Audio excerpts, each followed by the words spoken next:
En primer lugar, buenos días a todos y mostrar mi gratitud, una gratitud sincera, por estar hoy aquí, por dos razones. La primera es por estar en una semana dedicada al estudio de la filosofía de Gustavo Bueno, y la segunda es por la efeméride de que este año cumple 100 años de nacimiento el maestro. Y entonces pues estar hablando aquí ese día, pues de alguna manera es para mí ya tiene un carácter institucional que es para mí una honra a la cual no olvidaré nunca. Y entonces, pues sin más, porque el asunto del que voy a tratar, pues en 2 horas, pues no voy a poder hacer más que una caricatura.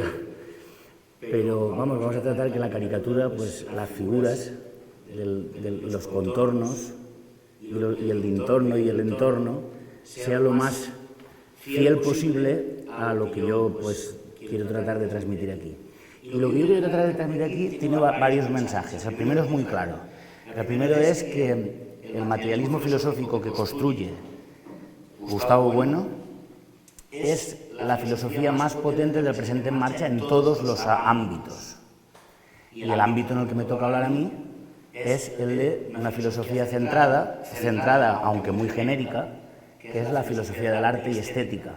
Está claro que estética y filosofía del arte no se pueden separar, se pueden disociar, porque, como bien dice don Gustavo, ¿no? la estética pues está dentro de la filosofía del arte, pero la filosofía del arte lo desborda, porque la filosofía del arte va a una cuestión positiva que tiene que ver con las obras de arte.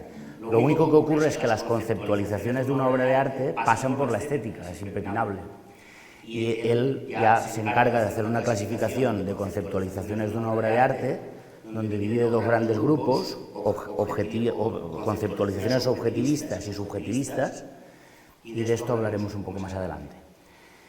Entonces, lo único que ocurre es que primero hay que sentar, para despistados, una pequeña nota a pie de página para despistados, que don Gustavo Bueno se tomó la estética y la filosofía del arte muy en serio. Y claro, en estos casos muchas veces pues se podría sostener esto que estoy diciendo yo en muchísimas citas, remitiendo puramente a los análisis de las obras que yo voy a analizar.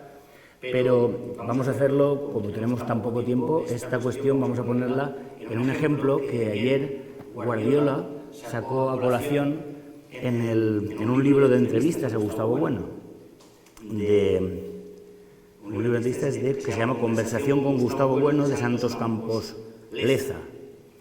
Y entonces a mí me llamó mucho la atención una pregunta, está hablando de la teoría del cierre categorial, de la filosofía de la ciencia, y a punto y seguido le pregunta el entrevistador qué papel juega el arte en general en la elaboración de su sistema filosófico. ¿Qué papel juega? Esto yo creo que es importante, claro, lo que diga él directamente, ¿no? Entonces voy a leer el fragmento de lo que él contesta. Él dice: es muy importante también. La literatura, por ejemplo, ha influido mucho. Por otra parte, si soy muy crítico con la literatura es porque creo tener puntos de comparación. Después de haber leído La montaña mágica, hay muy pocas novelas que se te resistan. Y lo mismo pasa con la poesía. Después de haber mamado a Horacio o a Catulo, que hasta hace unos pocos años todavía los leía de vez en cuando, eres muy exigente con las cosas que llegan a las manos. Y lo mismo pasa con la música. Si me invitan a un concierto, antes de ir me informo qué se va a interpretar y quién lo va a hacer. Me dicen a veces que tengo un gusto muy estricto, lo que usted quiera, pero es que discrimino. Lo siento mucho. Que no me venga Luis de Pablo con la música que hace, porque eso también lo sé hacer yo. Y ahora atiéndame a esta frase para que tampoco queden dudas, Tampoco queden dudas. Sigue diciendo, porque eso también lo sé hacer yo. A ver, un segundín.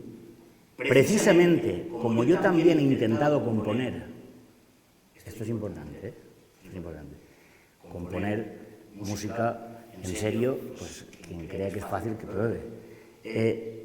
puesto que conozco el sistema y yo he intentado componer, tengo un criterio para orientarme. Ojo, tengo un criterio para orientarme. Que es práctico y consiste en distinguir, fíjense, lo que podría hacer yo y lo que no podría hacer de ninguna manera. Escuchas a Penderecki o a Stockhausen y dices, eso lo puedo hacer yo. En cambio, escuchas el concierto número 21 de Mozart y dices, esto no lo puedo hacer yo, no lo sé hacer yo, me desborda por completo. Es ininteligible cómo puede haber hecho eso. Por tanto, el criterio no es simplemente que te guste o no te guste. Vamos, yo creo que aquí ya se deriva una cuestión que es muy importante, y es que cuando él está tratando este asunto, está derivando a morfologías objetivas. Es decir, ya en esa respuesta, que es una respuesta que es una respuesta a una entrevista, quiero decir, no es una sistematización ordenada, una teoría, pero ya hay de fondo una teoría. ¿Cuál? Remitir a las obras, a morfologías y a estructuras objetivas. Y esa es la primera cuestión, que la filosofía del arte del materialismo filosófico tiene una concepción estética que es objetiva. Ahora, claro, conceptualizaciones objetivas hay muchas. Hay naturalistas, artificialistas, la juxtaposición de ambas y la que él nos presenta. Yo no voy a poder pasar por cada una de ellas porque ocuparía mucho tiempo y mucho espacio, aunque tocaremos algunas, pero directamente, ¿cuál es la concepción objetiva del arte de Gustavo Bueno, que remite a obras y a estructuras? Bueno, pues vamos a ver, aunque parezca lo contrario, la construcción de la filosofía del arte de Gustavo Bueno se cimenta, tiene su fundamento, su base, sobre la teoría del cierre categorial. Ahora algunos pueden decir, hombre, pues este hombre cada vez dice una cosa distinta. Pues yo nunca he dicho lo contrario. Es decir, lo que voy a decir ahora es lo que he dicho siempre, solo que hoy parto desde aquí. ¿Por qué? Porque Gustavo Bueno lo que hace es basar su filosofía del arte en tres ideas que, vamos, en la filosofía de la ciencia están a toda marcha, son esenciales, que son la utilización de la idea de cierre, la idea de neutralización de las operaciones, es decir, de segregación del sujeto operatorio, y la idea de identidad. Y esto lo voy a demostrar con las lecturas de Bueno. Claro, obviamente, esta analogía que él construye de una manera tan seria, una analogía de atribución, él poco a poco va mostrando similitudes y diferencias. Y en lo que va quedando, el resultado es la filosofía del arte del materialismo. Pero vamos a ir poco a poco. Vamos, por ejemplo, una cuestión importante, la neutralización del sujeto operatorio. Pues hay muchos textos donde él pasa por ahí. Voy a empezar por uno poco común, que normalmente nunca lo suelo leer yo como esta cuestión, pero que también, pues eso, marca el criterio. Y es en un prólogo a una obra que se llama Puzzle, y en ese prólogo, fíjense ustedes que el prólogo se llama La presencia del autor en la obra. Claro, tú lees la presencia del autor en la obra y puedes pensar, bueno, si está la presencia del autor en la obra, está clarísimo que no se puede segregar al sujeto, claro. Pero fíjense lo que nos dice Bueno aquí, es decir, un análisis muy fino. Ya anticipo que él va a realizar una distinción muy precisa entre separación existencial y disociación esencial. Es decir, que en una obra de arte no hay separación existencial. No puede haber separación existencial de la prosa de la vida, es imposible, del sujeto operatorio. Pero, precisamente, su filosofía del arte se distingue porque él construye una teoría basada en la idea de disociación esencial. Él aquí lo viene a decir de la siguiente manera. Y dice... Bien. Aquí está. La presencia subjetiva distingue presencia subjetiva y presencia objetiva. La presencia subjetiva, como la presencia objetiva de la que hablamos, han de darse en un plano semántico muy general capaz de acoger como momentos suyos tanto a situaciones de presencia sustancial como a situaciones de presencia meramente esencial. Y entonces, la obra artística de un bailarín obviamente, claro.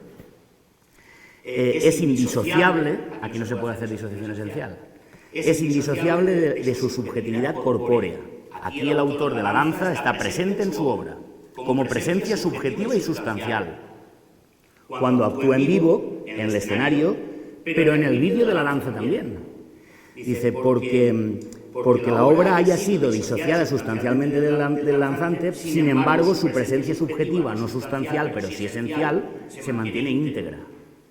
En realidad, en este caso, solo podemos entender la obra de arte desde la perspectiva de la presencia subjetiva de ella en su autor, puesto que esta presencia es esencial, estructural, y sin ella, si quitas al danzarín, adiós al arte, en ella, puesto que la presencia es estructural, puesto que en ella el mismo contenido de la obra, sin ella, sin el sujeto, desaparece. El contenido de la obra desaparece. Dice, pero cuando un pianista improvisa en vivo un preludio, es evidente que basta cerrar los ojos o volver la cabeza para que la obra aparezca disociada de la subjetividad de su autor. Y la grabación del preludio no hace sino avanzar en este proceso de disociación. La diferencia genética entre la mano derecha y la mano izquierda desaparecerá, también reabsorbiéndose en la unidad estructural del tejido sonoro.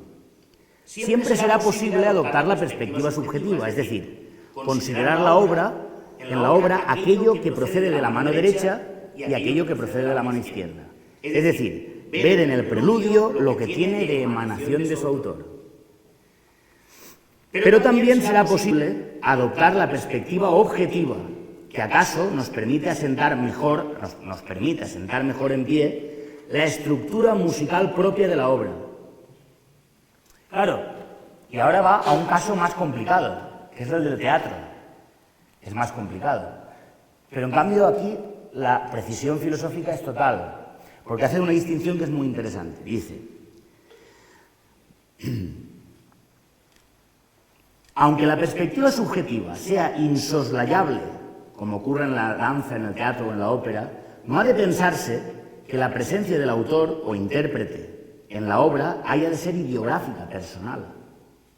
La presencia subjetiva puede seguir siendo nomotética, porque el sujeto corpóreo que se supone esencial o sustancialmente presente en la obra, ojo, puede estarlo a título de elemento de la clase determinada por el arquetipo mismo de la obra. Esto es muy importante. Es decir, tú no estás viendo al actor, sino al personaje. La presencia sustancial en las obras respectivas de un actor, por ejemplo, pues que encarne el verbo, y dice, el espectador alemán, por ejemplo, percibirá al héroe en un actor negro, o al cristiano percibirá el verbo en el actor japonés, haciendo de Jesucristo, por ejemplo. Y el poeta o el moralista podrá percibir a Julieta en el eterno femenino, en una actriz enana y jorobada. En una actriz enana y jorobada podrá estar viendo el eterno femenino.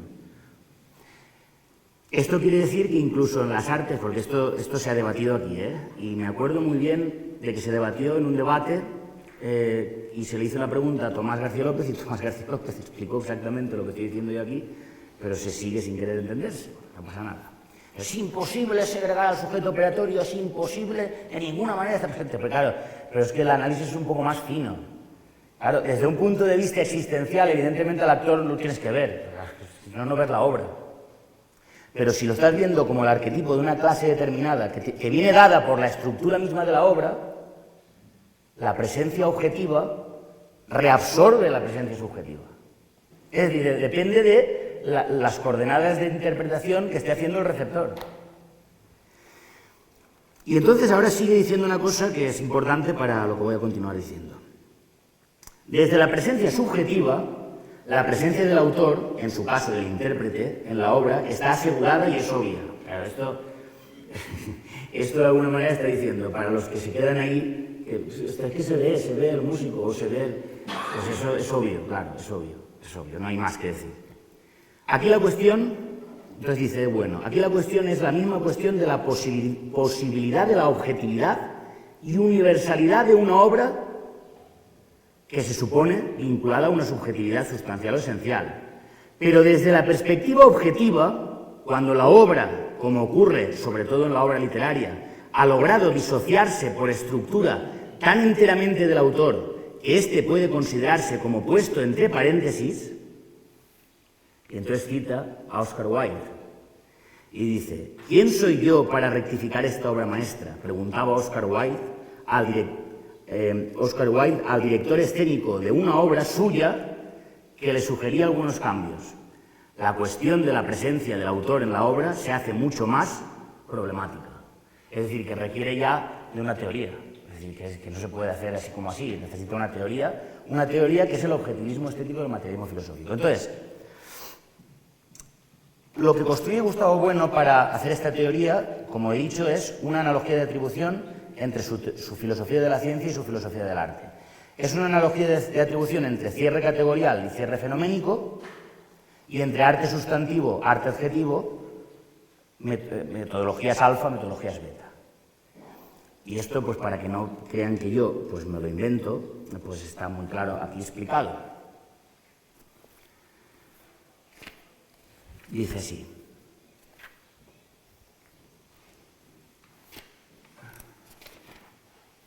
el materialismo filosófico se vale de un criterio análogo al que le sirve para distinguir las ciencias estrictas, las ciencias alfa, de las tecnologías y ciencias beta. El criterio de la segregación del sujeto actante mediante la representación.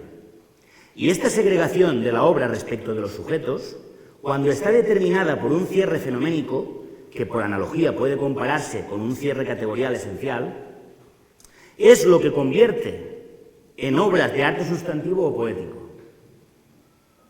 El célebre primer soneto de la serie Los mansos de Lope de Vega, Suelta mi manso, mayoral extraño, es una obra de arte sustantivo no solo porque sus versos se desvían del curso ordinario del lenguaje propio de la prosa de la vida, no solo por eso, sino porque cierra en sus 14 endecasílabos un espacio contemplado desde una perspectiva ideal, intemporal, aunque su contenido sea inseparable de la sociedad española del siglo XVIII, ofrecido a todo aquel que sea capaz de explorarlo, como quien explora la trayectoria de un planeta.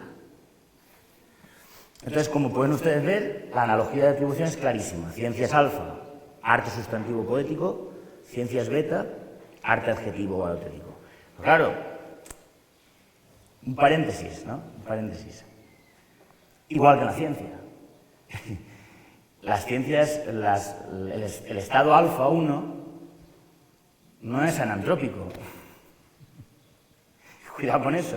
Es decir, el sistema solar no está ahí, sino que el sistema solar requiere unas operaciones históricas, y sin esas operaciones históricas no hay sistema solar. Pues aquí pasa lo mismo. Aquí ocurre lo mismo. Pretender desvincular arte sustantivo de arte adjetivo y no ver su inseparabilidad es muchas de las versiones de arte sustantivo que se están dando en el entorno, por aquí, a González, por ejemplo. Y que además se presenta como algo original cuando es la idea de arte autónomo o arte puro de los alemanes. La idea de arte puro de los alemanes es la idea de cierre, de segregación, pero una segregación formal y no material, donde hay una separación existencial. No es una disociación esencial, es una separación existencial. Para ellos, una sinfonía de Beethoven está más allá del mundo, está fuera del mundo. Claro, eso es una barbaridad. Eso no tiene nada que ver con el arte sustantivo poético. Entonces, yo lo que me he propuesto aquí es abundar sobre estas analogías, porque creo que son muy ricas. Y entonces vamos a abundar planteando unas cuestiones y tratando, a ver si se pueden contestar, y si no se pueden contestar, pues las contestaremos. La primera es si el plano alfa, en su estado alfa 1, se produce a partir de identidades sintéticas que se dan sobre contextos determinantes. ¿Qué contexto propicia la constitución sustantiva de una obra de arte? Esa es la primera pregunta, yo creo que es una pregunta muy... La segunda, ¿qué tipo de identidad nos ofrece? Claro, está claro, está clarísimo, pues la identidad sintética sistemática no, eso está clarísimo. Es decir, que la segregación del sujeto operatorio, luego lo leeremos en bueno, no implica una identidad sintética. Ahora, la identidad sintética implica la segregación del sujeto operatorio, eso está claro. Pero hay identidades en una obra de arte, entonces, ¿qué tipo de identidades hay? Esto es muy importante. Y la tercera, ¿qué diferencia habría? Porque, claro, la otra analogía que él hace es cierre fenoménico, cierre categorial, pero claro, con mucho cuidado, porque una reliquia histórica también es un cierre fenoménico. Entonces, ¿qué diferencia hay entre una reliquia histórica y un cierre fenoménico que constituye la sustantividad de una obra de arte? Ya anticipo que estas respuestas me las ha dado Leera Bueno, ¿eh? Lo que pasa es que no están ofrecidas. Respuesta 1, aquí está, en esta página. Está ramificado, pero vamos a intentar demostrarlo. La primera cuestión es la idea de contexto. La idea de contexto. Claro, la obra de arte se tiene que dar en un contexto. El primer contexto es importante. Y esto no hay que perder de órbita lo siguiente. Arte es técnica. A ver si queda claro, a ver si no se me pone en mi boca cosas que yo no he dicho en la vida. Arte es técnica. Cuando yo compongo una fuga, lo primero que tengo que tener es una técnica muy sofisticada, porque si no, no puedo componer la fuga. Entonces, arte, así en abstracto, no se diferencia de técnica. De hecho, si no pusiéramos ningún predicable, distinguir arte de técnica ya en sí sería peligroso. Ahora, eso es lo que hace Gustavo Bueno cuando pone arte sustantivo o poético. Entonces, el primer contexto tiene que estar delimitado técnicamente. Son contextos determinados, que también tienen las ciencias. Contextos determinados de producción y reproducción. Son contextos determinados de producción y reproducción. Gustavo Bueno distingue en la teoría del cierre categorial contextos determinados, contextos determinantes. Los puntos, las rectas, la circunferencia, el triángulo, el cuadrado, son contextos determinados de la categoría de la geometría, que cuando sus partes establecen relaciones necesarias de identidad, pueden ser llamados contextos determinantes.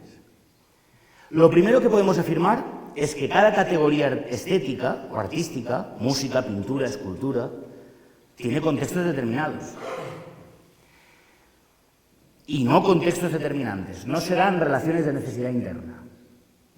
Esto se demuestra muy bien cuando yo pongo un examen de una fuga de escuela y yo digo, o una forma sonata clásica, y yo digo, miren ustedes, explico la estructura, tienen que hacer una introducción facultativa, un tema en una tonalidad, tienen que hacer un puente modulante utilizando la técnica del divertimento y del episodio, y tienen que irse a un tema B que esté en el relativo mayor o en la dominante. Después tienen que hacer una coda, hacer un desarrollo donde realicen modulaciones, cromáticas enarmónicas por transformación total o parcial, y después tienen que conducir a la reexposición, donde A aparece en el tema, en la tonalidad principal y B también. Eso yo lo digo, y resulta que el resultado de cada uno de esos ejercicios no tiene nada que ver. Es decir, que no hay una relación de necesidad interna, porque en un resultado de matemáticas tiene que ser el mismo resultado. Si no fuera el mismo resultado es que está mal. El resultado de esa sonata clásica, imaginemos que hay aquí 60 buenos técnicos, harán 60 sonatas clásicas, primer movimiento les dejaría 6 horas, como se suele dejar, el otro día estuve en un tribunal de esos. Y me darían, y si ustedes sacan todos un 9. Y cada una de esas sonatas, de hecho, un punto para suspender es si hay dos iguales. Porque solamente quiere decir que uno se ha copiado de otro. Y entonces para quitar problemas, suspendes a los dos. Esto es importante, pero hay contextos determinados, es decir, la sonata clásica es un contexto determinado. Un tema A es un contexto determinado, una tonalidad es un contexto determinado, son contextos determinados. Entonces, cuidado, porque la contingencia de que las relaciones del desarrollo no estén cerradas, no quiere decir, esa contingencia no quiere decir arbitrariedad. Cuidado con eso, porque confundir contingencia de que no haya relaciones necesarias de identidad a que sea algo arbitrario, que cada uno escriba lo que le dé la gana, pues querría decir que lo que hacemos nosotros aquí también es una arbitrariedad. Porque en un sistema filosófico, en la filosofía no hay relaciones de necesidad interna. Y creo que rigor tiene que haber, porque un sistema quiere decir rigor. Bueno, entonces, En una categoría artística hay una serie de términos internos a cada categoría, términos que provienen de materias estéticas genéricas y de conceptos específicos a su propia categoría. Y son primarios, son términos primarios, que se operan internamente y dan relaciones que son contingentes a dichas operaciones, son contingentes a dichas operaciones, y no son necesarias desde un punto de vista noseológico. Ahora bien, y esto es importante, el propio Bueno insistió siempre en el carácter normativo y racional de toda institución. Hace poco han publicado un vídeo donde habla de las instituciones y pone de ejemplo la música, para hablar de la diamorfosis, que si da tiempo, espero que sí, hablaremos después. Cada categoría artística está regida por instituciones. Fíjense, los delirios de los que hablaba ayer Joaquín, del arte moderno, y lo que llaman moderno, pero que es el arte de los primates, vamos, que no es nada moderno, es antiguo, muy antiguo. Ese arte, el problema que tiene es que se ha desvinculado de instituciones internas a una categoría determinada. Es decir, ahora cualquiera de ustedes coge un piano y puede empezar a pegarle puñetazos a las teclas. Puede meter una motocicleta dentro y empezar a acelerar, y con la resonancia de la rueda empezarán a salir armónicos ahí, que es lógico. Eso ustedes no necesitan más que pues volver otra vez a ser un bebé y empezar a hacer el tonto con el piano. Ahora, si yo les pongo a ustedes la sonata patética de Beethoven y digo, toca eso, dentro de 15 años nos vemos y ya veremos. Dentro de 15 años nos vemos y ya veremos. Entonces, esto hay que tenerlo muy claro. Pero, claro, las relaciones, aún sin ser necesarias, están normadas y, por tanto, deberán responder a otro tipo de contexto, derivado de la producción de obras sobre dichos contextos. Claro, ¿de qué contexto estamos hablando? No estamos hablando ya de uno solamente, estamos hablando de contextos de uso.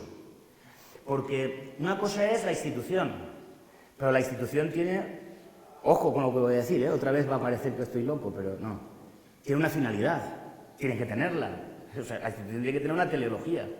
Cuando Palestrina compone una misa, la compone para el clero, para el cabildo que se la encarga, y además, cuando compones una misa después del Concilio de Trento y utilizas la normatividad de la escuela franco-flamenca, que es la que negó el Concilio de Trento, ¿qué pasa? Que te echan, ya no puedes componer nada, te echan de la iglesia y adiós.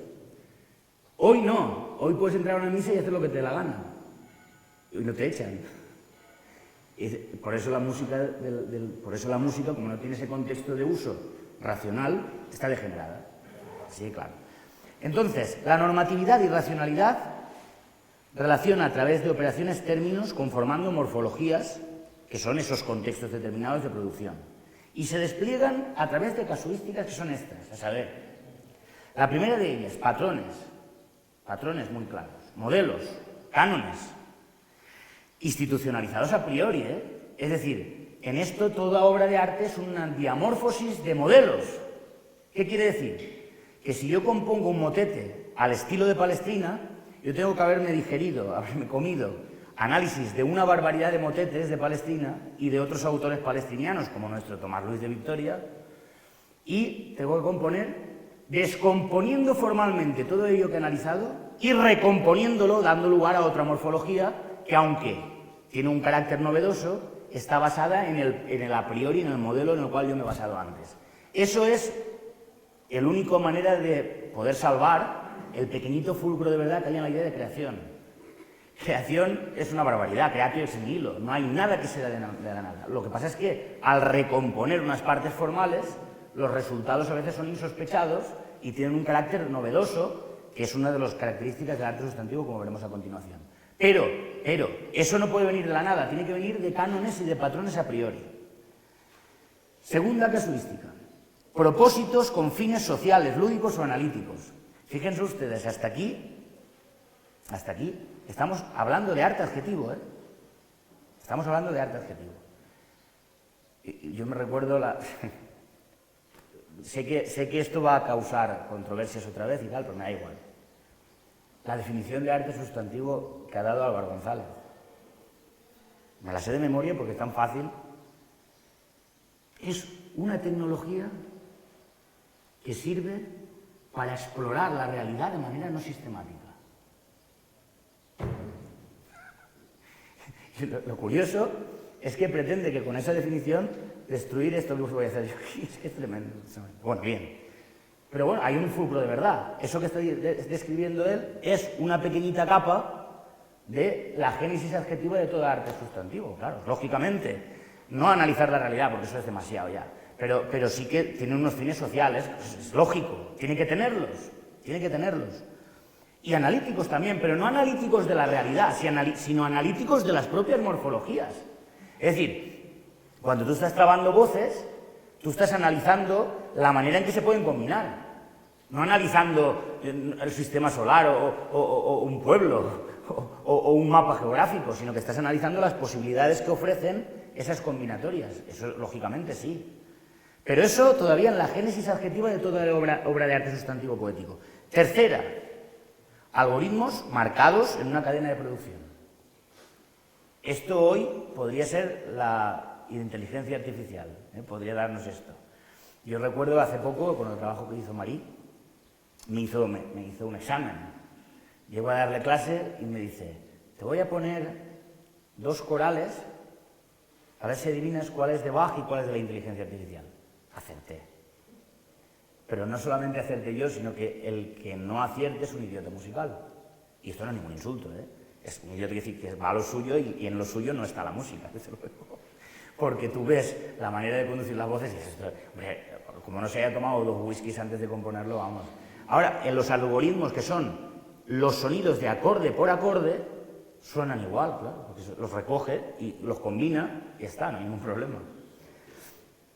Entonces, esta cadena de producción, esto también está en la... Es decir, la inteligencia artificial cuando compone música es una reactualización del arte adjetivo de toda la vida.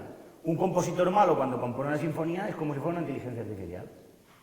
Un compositor que no es genial, y digo genial porque luego lo demostraré, que esa palabra también, como todas, como sentimiento, hombre, si te lo tomas en el sentido de Tetens, el encuentro del sujeto consigo mismo, naturalmente que no. Pero si tú dices, y esto por eso, cuando a Bueno le preguntan, ¿hay estética en la materia filosófica? Con la entrevista de Álvaro González, y dice, no. Claro, la estética en el sentido del encuentro del sujeto consigo mismo. Aístesis, la ciencia de lo bello.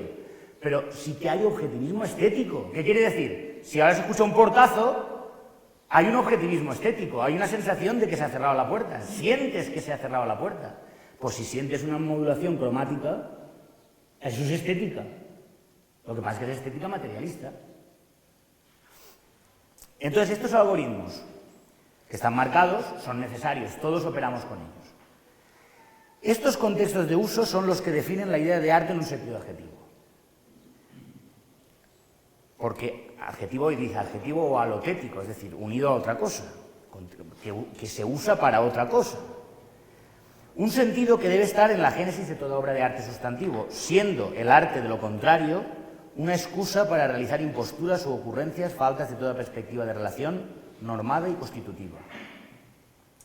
Ahora bien, claro, esto es imprescindible porque de momento sí que nos ofrece un criterio. ¿Cuál? Ver en ese contexto de uso a qué está haciendo referencia ese uso.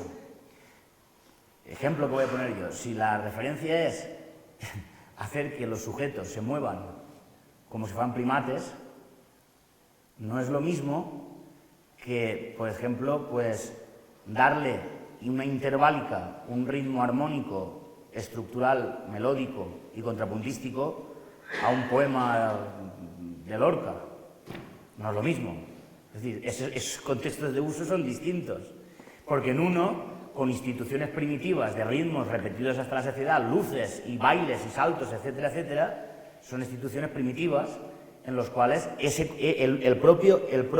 propia referencia finalística ya define la imposibilidad de que el contexto de uso no puede ser desbordado. Es imposible que se desborde. Cuando tú vas a un concierto de rock, ese contexto es muy difícil que se desborde. Aún diciendo que cuando Bueno decía que el rock era música degenerada, Ojo con lo que voy a decirles aquí, es la mejor de las apologías que puede hacer don Gustavo al rock. Porque cuando algo se degenera es que los términos, los contextos determinados de la propia categoría están destrozándose porque están mezclándose con cosas que no son ellas. Pero todavía hay cierta presencia. En una obra de Stockhausen no se ve ningún acorde, no se ve ningún intervalo. Hombre, fíjense ustedes, les voy a contar una anécdota.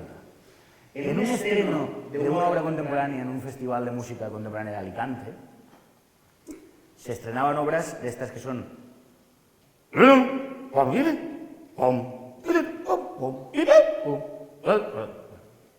Eso todo el rato. Y eran todos estrenos. Y resulta que la primera pieza y la segunda eran estrenos. Y el pianista se equivocó.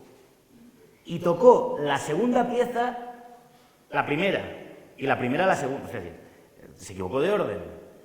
Y cuando fue así, hizo así para que se levantara el autor de la segunda pieza, se levantaron los dos. Luego, el compositor de la primera pieza no sabía cómo sonaba su música. Entonces, eso hay de repente, decir, me jubilo porque me han pillado. Soy cara dura, pero si no me pillan, pero si me pillan me tengo que jubilar. No se jubiló, sigue más catedrático y todas esas cosas. Bien, ahora vamos a pasar a otro contexto.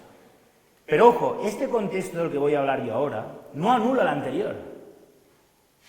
No lo anula. Lo que pasa es que no se sigue la recíproca. No toda morfología artística que tiene un contexto de uso, por potente que sea, adquiere el contexto del que voy a hablar yo ahora.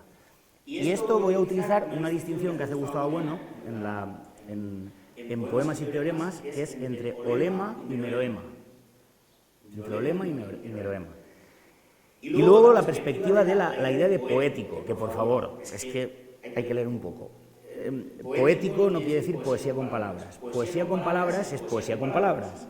Pero poesía con melodías y con contrapuntos es música, y poesía con columnas y frontones, etcétera, es arquitectura. Es decir, que eso... Es que hay alguien por ahí que se lía con estas cosas. No hay que liarse. Arte poético sustantivo no quiere decir que toda sustantividad sea de la poesía con palabras. ¿Qué quiere decir eso? Bien. Entonces, el contexto es de recepción estético-olemático. Estético-olemático. Quiere decir que la recepción ya no está llevada a un contexto de uso, sino que estando existencialmente un contexto de uso, ese contexto de uso es desbordado. Todo contexto de uso tiene una dimensión estética. Dicha dimensión se da de forma meroemática. Meros es parte, olos todo. Es decir, meroemática quiere decir que en una misa, en la génesis de una misa de Palestrina, no se puede separar ni las normas dictadas por el Concilio de Trento, ni se puede separar las normas de contrapunto, ni el propio ritmo de una misa como ceremonia litúrgica. Es decir, en esto no hay ningún... Aquí se habló también, no sé, hace poco se habló de clasificación de géneros musicales, me parece que en Salamanca. Todos los géneros musicales han sido siempre los mismos, porque están regidos por ceremonias. Las ceremonias pueden ser litúrgicas, pueden ser cancioneriles, pueden ser danzantes, pueden ser cortesanas, pueden ser militares, y eso siempre está, hombre, no estaría si se acaba la sociedad política y volvemos otra vez a ir a cuatro patas, claro, eso sí, pero eso siempre está. Esas ceremonias van constituyendo especies, que son estructuras. Por ejemplo, de la ceremonia litúrgica surge la estructura motete. De la ceremonia cortesana surge la estructura suite, la suite antigua, aramanda, zarabanda, curant, etc. La sonata clásica, por ejemplo, es una diamorfosis de componentes formales del motete, de la suite, y de, por ejemplo, perspectivas cancioneriles de la estrofa o el refrán, cosa que yo he podido ver y he podido estudiar gracias a todas las orientaciones que me da Ecaiz. Que cuando alguien sabe poco de una cosa, pues tiene que preguntar para saber más. Y así le orientan lecturas y le orientan cosas. Cuando en una forma sonata dices A, exposición, B, desarrollo, A, reexposición, esa reexposición es una diamorfosis del estribillo o del refrán. Es decir, es una manera de utilizar la repetición para orientar estructuralmente la pieza. Sí, claro. Bien, entonces, claro, pero todo eso son meroemas de otras partes que no son propiamente musicales. Y eso lo podemos ver, por ejemplo, un ordenador, un móvil. Recuerdo todavía a alguien diciendo, esto es suprasubjetivo. Lo recordáis todos, ¿no? Esto es suprasubjetivo, pues claro, extraña. Pero si esto no es para llamar y para escribir WhatsApps, pues no es nada. Es suprasubjetivo. Pero es que si esto deja de utilizarse, hombre, si lo tienes en una retina para verlo, habrá que verlo porque lo ves. Si es por un acto de fetichismo, o es porque tiene algún interés estético. O sea, si solo lo tienes tú, o solo lo ves tú, o solo lo ve un grupo, está claro que sea fetichismo. Pero si hay análisis, entonces ya, con lo que pasa con el automóvil que dice Gustavo Bueno, que la carrocería de un automóvil en un museo donde suscitar un interés poético y ya no sirve para ir de aquí a Oviedo, pues eso podría tener, dice él, una corteza de sustantividad poética. Pero esto es suprasubjetivo, pero sirve para llamar y para enviar WhatsApp. Es decir, que no puede ser arte sustantivo en principio. Un avión, un armario, una televisión. Es decir, yo recuerdo la polémica que ha habido. Bueno, pues es que yo creo que no es ni polémica, pero en fin. Cuando decían, es que eso de la suprasubjetividad será en un armario o en un avión. Pero hombre, pues es que son análisis que presuponen un poco más de finura. Es decir, esto, el contexto de uso, en principio no lo desborda. Entonces vamos a ver. Esos valores estéticos de un armario, de un televisor, de un móvil, que lo tiene, ¿eh? Lo tiene, naturalmente que lo tiene. Hombre, hay diseñadores de móviles que viven de eso, claro. Pero esos valores estéticos genéticamente cumplen el papel de parte de un engranaje ligado a sus ámbitos cotidianos, sin perjuicio de que excepcionalmente, lo que he dicho yo, y a través de este contexto que estamos analizando, estos productos puedan constituir alguna corteza de sustantividad poética. En cambio, hay productos que no se conmensuran a las casuísticas que he dicho yo antes, es decir, al patrón institucionalizado, a propósitos de fines sociales lúdicos o analíticos y a algoritmos marcados por una cadena de producción. No se conmensuran. Es decir, que esos tres componentes, la obra, la morfología se escurre de ellos, aunque parte de ellos, aunque parte de ellos. Entonces, cuando esto ocurre, y ahora cuidado con lo que voy a decir, es porque la morfología en cuestión se ha producido relaciones de necesidad interna. Ahora uno puede decir, hombre, pero si acabas de decirnos que no. Claro, no. Desde un punto de vista nosiológico ni hablar, pero estéticamente sí. ¿Por qué? Porque cuando tú escuchas, por ejemplo, en el tercer movimiento de la octava sinfonía de Beethoven, el primer do sostenido, y 90 compases después, en fa mayor, un do sostenido no pinta nada. Perdonen es que no sé explicar esto de manera que no lo diga así, porque es que no se puede. Un do sostenido en fa mayor no pinta nada. Un do sostenido es un acento que mete ahí Beethoven de repente y sigue la música en fa mayor y parece que está loco. Y dices, ¿esto qué es? Eso en principio ya en sí a la institución se le escurre, porque no. Y eso después se relaciona y se conecta en la reexposición en un fa sostenido menor. En fa sostenido menor, fa, el la natural es como una fa mayor y a fa sostenido menor. Pero el do sostenido ya está anunciando una relación de necesidad interna que va a ocurrir en el... Y aquí tiene mucho que ver el argumento de Diderot Cronos, el argumento de Diderot Cronos. Y yo lo puse contra Álvaro González y me dijo, eso no tiene sentido. Bueno, pues voy a volverlo a explicar a ver si lo entiende alguien eso. Muy sencillo. Ustedes hacen 40 exámenes de la sonata clásica y me los dan. Yo en principio, lo primero que voy a ver es si cumplen las normas y si racionalmente está bien hecho. Y si tienen esa cuestión, ya están aprobados. Ahora resulta que eso lo tocamos en un auditorio y que resulta que en una hay relaciones y conexiones estéticas que hacen que ese autor que lo toca empiece a programarlo por todos los lados. Bueno, hay musicólogos que lo publican y empiezan a analizarlo. Y dentro de 3 siglos se está analizando e interpretando constantemente. Eso, desde el argumento de Diodoro Cronos, es decir, desde la obra ya convertida en arte sustantivo, podemos decir, ese examen, uno de esos exámenes era una obra de arte sustantivo. Claro, eso no anula la idea de composibilidad, codeterminación, etc. Es decir, la composibilidad estaba cuando ustedes estaban realizando el examen. Y como no hay relación de necesidad interna nosiológica, las posibilidades eran infinitas.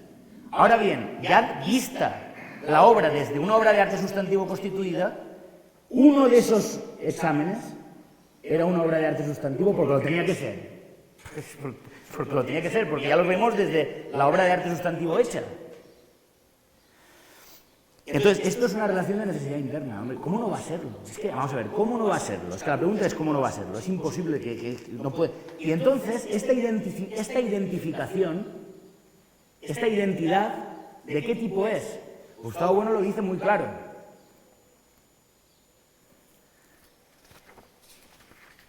Y además, dice que... vamos a ver, aquí está.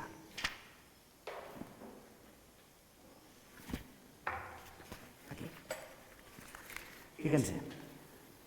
No basta la libertad del artista para lanzar o segregar las partes de su obra más allá del horizonte de sus operaciones subjetivas. Ojo, no basta la libertad sino que es necesaria la libertad para un poder capaz de componer esas partes en círculos característicos de concatenaciones. Advertiremos, esto es lo que estoy diciendo todo el rato, que esas relaciones de necesidad interna no son nosiológicas, y aquí enseguida lo dice. Advertiremos que el hecho de que la identidad sintética sistemática propia de las ciencias implica la segregación del sujeto operatorio no sigue la recíproca, a saber que la segregación o neutralización del sujeto implique una identidad sintética. Esta segregación o neutralización del sujeto se asemeja, sin embargo, a las obras de arte sustantivo, a las ciencias categoriales. Pero solo se asemejan porque los cierres fenoménicos de las obras de arte no implican identidades sintéticas. ¿Pero qué implican entonces? ¿Qué implican? Lo dice más abajo. Las conexiones entre sus partes, lo que hablaba yo del do sostenido, es lo mismo. Él va a poner otro ejemplo, muy fino también. Las conexiones entre sus partes se establecen a través de autologismos presentes en todas ellas. La presencia objetiva de la obra. La presencia objetiva.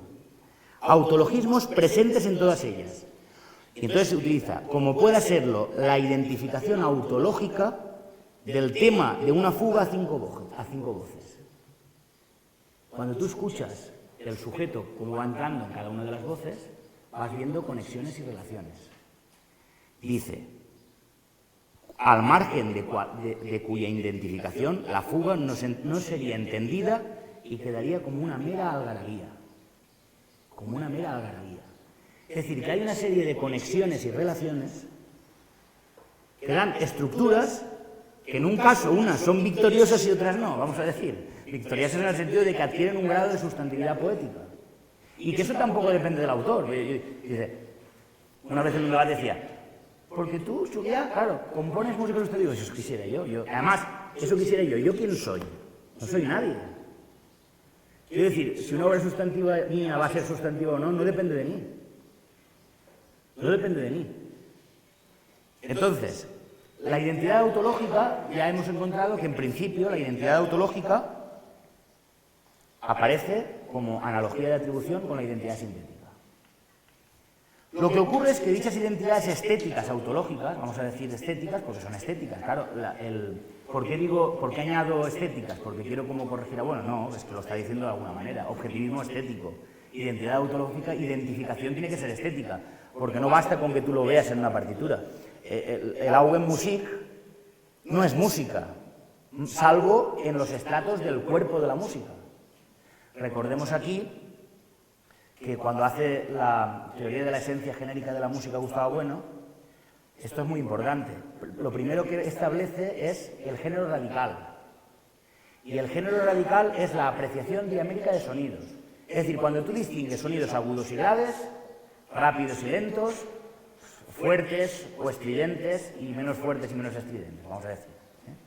Ahora, ahí todavía no está el género nuclear, porque sonidos agudos y graves se pueden distinguir y no hay música, se distinguen constantemente. En mi propia voz, mi propia discursividad, hay sonidos, en la propia entonación, en la prosodia, hay sonidos más agudos y más graves, hay una velocidad expansiva de mi discurso y hay también momentos de énfasis donde yo estoy... Es decir, que el género radical de mi discursividad es musical, pero claro, el género radical todavía no es el núcleo. Tiene que destruirse eso para convertirse en los tres ejes del volumen tridimensional que ya precisan de términos inmanentes a la categoría. En el eje Y, tonos, intervalos y grados, o modos. En el eje X, tiempos, compases y metros. Y en el eje Z, orquestaciones o instrumentaciones, dinámicas y articulaciones.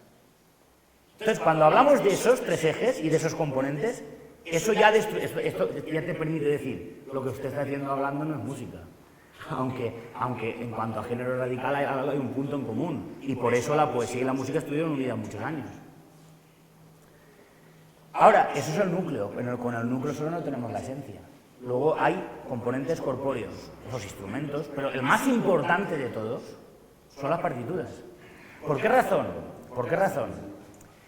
Pues porque las partituras son lo que te permiten rastrear el curso. ¡Ojo! Mucho más que los instrumentos, que es lo que no entienden los historicistas. Porque viendo cómo se fonaba un violín del siglo XVII, no llegas a la música de Bach.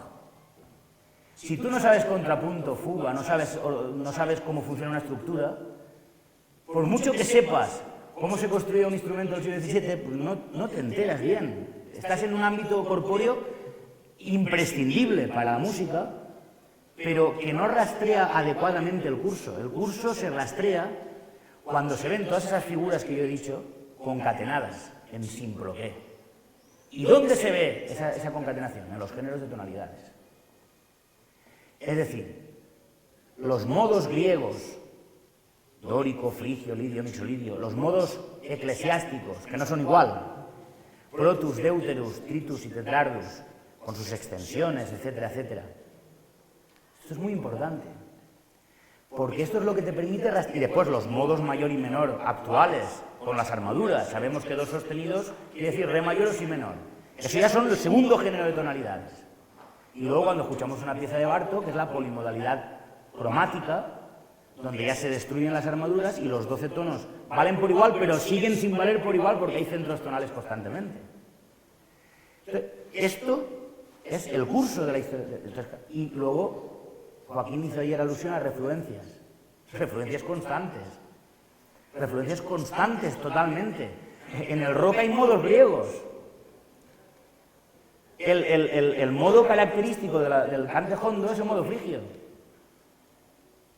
Aunque el cante jondo se diferencia del rock y de la jazz en el sentido de que tiene raíces que vienen exactamente de la época de aquellos modos, también hay que decirlo. Viene de la época del Imperio Bizantino, etcétera, etcétera. Pero bueno, es igual, es decir, están presentes totalmente. Pero es que en una obra de Schoenberg está presente el modo mayor y menor diatónico. Aunque sea para evitarlo. Y los centros tonales están determinados por cuestiones, ojo, que sí que son identidades sintéticas sistemáticas, que son los armónicos naturales del sonido, como una catedral. Bueno, entonces, hemos llegado a la identidad autológica y estos son resultados de procesos que constituyen unos cierres fenoménicos, ahora son fenoménicos poético-lemáticos, que son dados a interpretaciones diversas y enfrentadas. Esto también lo dice Gustavo Bueno, interpretaciones diversas y enfrentadas. Ahora bien, esto ahora hay que ir con mucho cuidado, porque esto se ha entendido muy mal. Esta cita de Gustavo Bueno, que la hemos dicho 1000 veces, se ha entendido muy mal y yo quiero aprovechar, siempre agradezco los que la han malinterpretado, porque uno aprovecha esas cosas, ¿no? Si interpreta mal, quiere decir que a lo mejor es que se tiene que explicar más despacito o como sea, ¿no? Dice, una vez dice esto, es importante esto, el materialismo filosófico ofrece con esto un criterio fértil para entender dónde se abren vías de disociación esencial, dónde se abren, es decir, cuáles desbordan el contexto de uso, que no implica separación existencial de la obra de arte sustantiva respecto a otras instituciones o procesos culturales o naturales con los que está entretejida. Ojo con esto, ¿eh?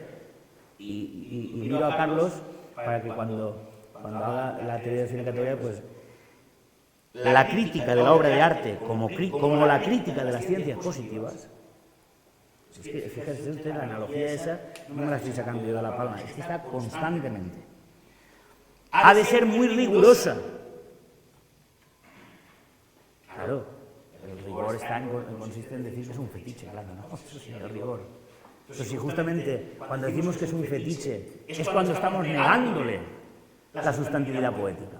Porque la sustantividad poética viene de valores objetivos estéticos, que vienen de categorías de contextos determinados. Y en cambio la fetichización viene de valores sacros. No tiene nada que ver, son cosas distintas. Y además, es que lo dice Gustavo Bueno totalmente igual que lo que acabo de decir yo. Vamos a verlo. La fetichización del arte es la sacralización del arte como resultado de reducción de las categorías artísticas a las religiosas. Reducción. Bueno, bien, no voy a irme por ahí porque no hace falta. Dice, la crítica ha de ser muy rigurosa. No se puede poner todo en un mismo plano siguiendo el principio de todo vale, o todo es válido. En el arte no caben principios llamados democráticos, ni siquiera los principios de la justicia laboral. Ojo, ¿eh?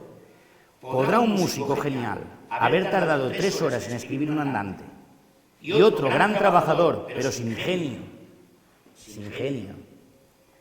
300 horas en escribir una sinfonía, pero el andante valdrá mucho, casi infinito, y la sinfonía valdrá poco o casi nada? ¿Qué está diciendo aquí Gustavo? Entonces, a punto seguido, dice que la obra tiene que ser dada a la interpretación ante un público que la interpreta a su manera. Sin las interpretaciones diversas y enfrentadas entre sí, la obra de arte no existe, porque son esas diversas interpretaciones las que reanudan la obra sustantiva con los campos que ella había logrado poner entre paréntesis. Claro, ahora viene el problema, que vamos a otro contexto. Tenemos el contexto de uso, el contexto poético-lemático, de recepción estética polemática, y ahora tenemos el siguiente contexto, que es el contexto interpretativo. Pero mucho cuidado con esto. Si uno tiene en su cabeza una idea subjetivista de interpretación, ya la han fastidiado. Porque resulta que él a su manera lo pone entre comillas. Y lo de enfrentadas y diversas, hay que ver a qué se está refiriendo ahí. El a su manera, entre comillas, y el diversas y enfrentadas está combinado con reanudar lo que la obra logró poner entre paréntesis. Cuidado. Si esa interpretación no reanuda lo que la obra consiguió poner entre paréntesis, esa interpretación hay que tirarla a la basura, así de claro. Entonces, no vale. Bueno, ahora ya habéis puesto el sujeto, porque la interpreta, entonces ya está el sujeto ahí. No. Ojo con esto, ¿eh? Ojo con esto. Esto lo vamos a explicar. La primera advertencia, a la hora de explicar la constitución del contexto interpretativo y vincularlo al contexto de recepción estético-poético-lemática, es que dicha vinculación se da desde la perspectiva de la confluencia. Otra analogía de atribución, la idea de confluencia. Saben ustedes que la identidad sintética se da a través de la confluencia de procesos, de momentos operatorios, de la confluencia de operaciones diversas. Entonces, la perspectiva de las interpretaciones enfrentadas y diversas se da desde la perspectiva de la confluencia, y no desde la identidad, ¿eh? No desde la identidad. Es decir, si se da desde la identidad, el intérprete no ha interpretado, ha destruido la obra. Por ejemplo que pongo yo aquí. Cuando Luis Cobos tocaba las sinfonías de Beethoven poniendo una batería. Claro, si uno entiende mal lo que dice bueno aquí, puede decir, bueno, es una interpretación enfrentada, una más, lo ha hecho a su manera. Bueno, pero es que resulta que ha roto lo que Beethoven puso entre paréntesis. Entonces eso no es. Fíjense ustedes que cuando pone a su manera, antes ha puesto, no todo vale. Es que claro, hay que leer con precisión, si no, no se puede hacer nada. Entonces, repito, será desde la confluencia, no desde la identidad. Dicho de otro modo, el contexto de interpretación y los contextos de reproducción, porque van ligados, claro, yo lo puse una vez y esto también a mí me ha hecho famoso por ahí. Es que pongo un ejemplo, por Dios, que se ciñan al ejemplo. Atenea Lemnia, una escultura griega. Pero es que esa escultura griega no la conocemos por el original, porque el original no existe. Lo que conocemos es una reproducción, hecha por un arqueólogo en el siglo XIX. Hecha en el siglo XIX y sacada de estudios muy profundos de copias romanas. Entonces, ¿qué vamos a decir? ¿Que no existe la telealemia? Hombre, claro, un fetichista diría que no. Pero el arte sustantivo no es eso, es otra cosa. Es decir, la reproducción y la interpretación está muy ligada, porque el arqueólogo, cuando está estudiando las fuentes y reconstruyendo la estatua, está interpretando. Pero no interpretando de manera, ay, a ver, como me guste a mí. No, está intentando reanudar lo que la obra consiguió poner entre paréntesis, que es una morfología objetiva, estructural, segregada del sujeto operatorio. Entonces, el contexto de interpretación y los contextos de reproducción no son la obra de arte. Cuidado, no son la obra de arte. Tal y como postulan vertientes hermenéuticas o como se afirma Umberto Eco en su libro Obra Abierta. Es que muchos me han interpretado así, entonces hay que poner freno a eso porque, en fin, es que hay que tener... a lo mejor es que ellos interpretan así y no se dan cuenta, pero bien. El lector o receptor no se convierte en autor reescribiendo la obra, eso no es así, no reescribe la obra, no la reescribe, no es el autor, sino que la interpreta, y no subjetivamente, sino desde coordenadas objetivas en las que está inmerso de manera consciente o inconsciente. Estas interpretaciones y las reconstrucciones deben confluir, no hacer, confluir, en una misma identidad autológica. Por eso puedes decir que es la identidad de la Atenea Lemnia, porque hay una serie de documentos que hay que estudiarlos y esas interpretaciones confluyen. Ahora, pueden confluir por vía enfrentada, es decir, pueden confluir por vía enfrentada. Ejemplo, por vía enfrentada radicalmente. Tú ahora yo pongo aquí la octava de Beethoven, por seguir en esa, de Toscanini y de Furtwängler, es la misma sinfonía y ustedes lo van a notar perfectamente. Las invariables están respetadas al máximo. En cambio, van a haber unas diferencias abismales. ¿Cuáles? Pues que en uno, las figuras del eje X y del eje Z, el ritmo, el compás, la articulación melódica, la van a ver con una claridad inaudita, y en cambio van a ver una especie de oscuridad en los componentes del eje Y. Y en cambio, si van a Furtwängler, las modulaciones las van a escuchar con una frescura casi que se pueden escribir, y en cambio la claridad rítmica está muy oscurecida. Ahora, cuando yo estoy diciendo eso, ¿a qué estoy remitiendo? A eje X y eje Y. Luego, las interpretaciones están confluyendo en la obra. Son enfrentadas, pero están las dos confluyendo, unas resaltando unas características, otras resaltando otras características. Que ninguna interpretación puede resaltarlas todas, porque lo de todas implicaría que la obra tuviera una identidad sintética sistemática, y no la tiene. Pero sí tiene una identidad autológica que te permite decir, está resaltando la articulación del tema A en sus metros y sus compases, o está resaltando la modulación de Do mayor a Fa sostenido menor en la transición entre el tema B y el tema A de la reexposición. Claro. Eso sí. Pero eso no quiere decir... Porque fíjense ustedes, cuando yo estoy diciendo ya componentes del eje X y Y, estoy disociando a Toscanini y a Furtwängler. Porque ya estoy hablando de la obra, no estoy hablando de ellos. Parte de ellos, porque si dice Gustavo Bueno, no se puede reanudar la sustantividad poética si no es a través de las interpretaciones enfrentadas y diversas, si no se interpretara a Dios. Pero esa interpretación no reduce la objetividad de la obra, porque también hay que segregarla, porque una vez analizadas sus coordenadas de interpretación, confluyen en la obra. Y de hecho, sin esa claridad rítmica de Toscanini y sin esa claridad armónica de Furtwängler, la sinfonía de Beethoven no sería nada.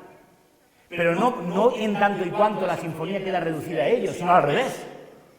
Ellos están convirtiéndose en una presencia, desde una presencia subjetiva, se han trasladado a una presencia objetiva a través de sus interpretaciones, porque ya hablamos de materiales objetivos.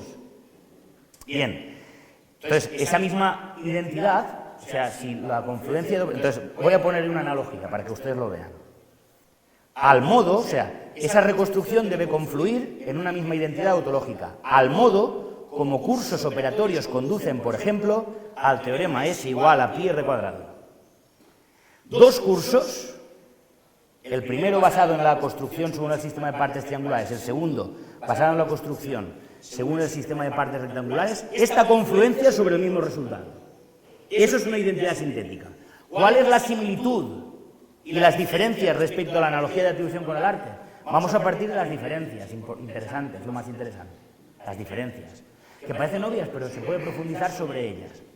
Una identidad sintética contiene una identidad sustancial, puesto que no es una relación entre dos sustancias, sino una relación, es decir, una identidad esencial entre las partes de una misma sustancia. Esta relación de identidad sintética, donde confluyen cursos operatorios, conforman los teoremas, es decir, un estado alfa 1, donde la relación de necesidad interna es esencial, las esencias, que es como decir, noseológicamente en un sentido estricto, es decir, relaciones de necesidad interna en un sentido estricto noseológicamente. En cambio, la identidad sustancial, por eso decimos arte sustantivo, la identidad sustancial estético-autológica se da en el plano de los fenómenos, no de las esencias. Por lo cual, las relaciones son fenoménicas, es decir, estéticas, y no esenciales. Ahora bien, en estas relaciones sustanciales se da un cierre, que Gustavo Bueno denomina cierre fenoménico, y que en una obra de arte constituye una sustancialidad poética, actualista, porque se tiene que estar reinterpretando constantemente, que tiene partes invariables dadas sobre constantes transformaciones. Esa es la definición de sustancialismo actualista. Estas invariables, la pregunta sería, ¿estas invariables cómo podrían serlo? ¿Cómo podrían ser invariables al margen de relaciones de necesidad interna? No podrían serlo. Solo que hay que predicar. La necesidad interna es estética. Se da en el plano de los fenómenos, no de las esencias. Ese es el gran problema aquí. Cuando yo llegué, había una gran polémica. Yo estoy diciendo lo mismo que decía Tomás, no estoy diciendo nada nuevo. Había una gran polémica con Jesús Maestro.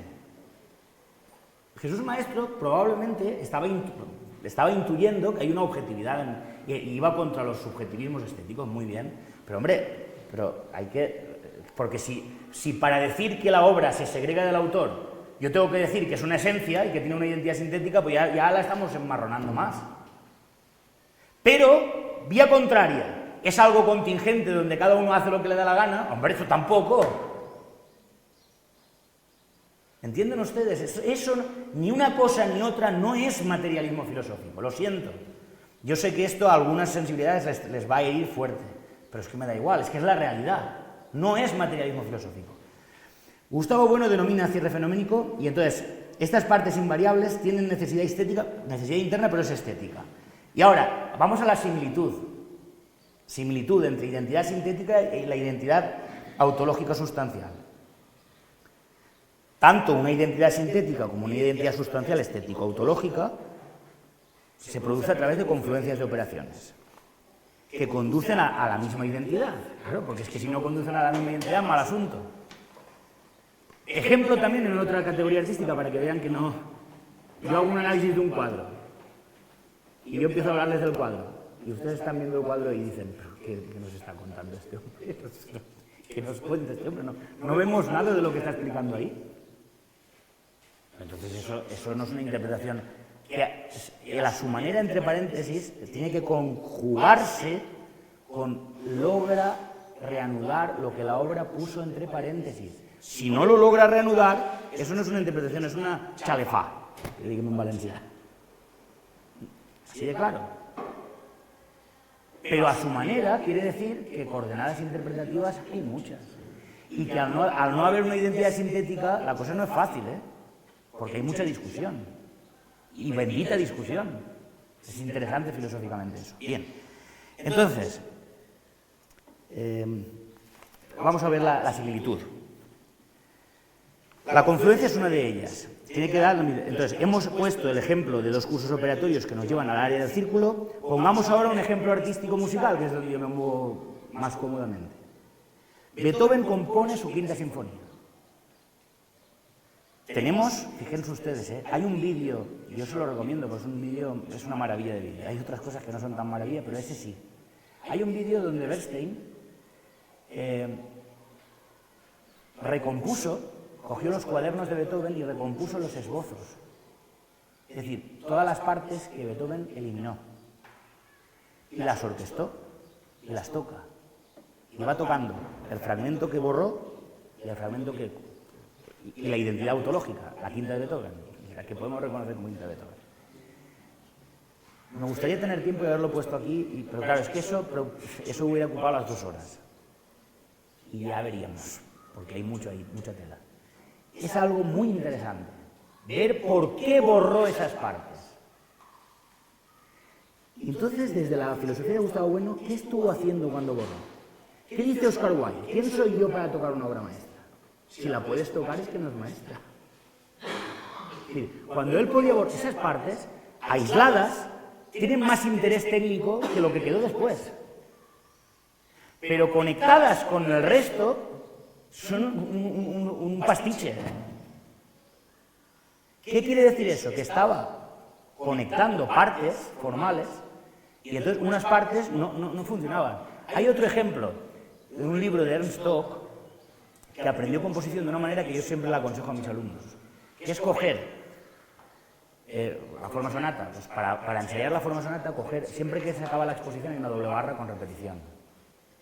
Entonces, coger un cuarteto de Beethoven, yo les digo, coged un cuarteto de Beethoven y copiáis toda la exposición. Cuando viene la doble barra, cerráis el cuarteto y ya sabéis que tenéis que conducir a una reexposición.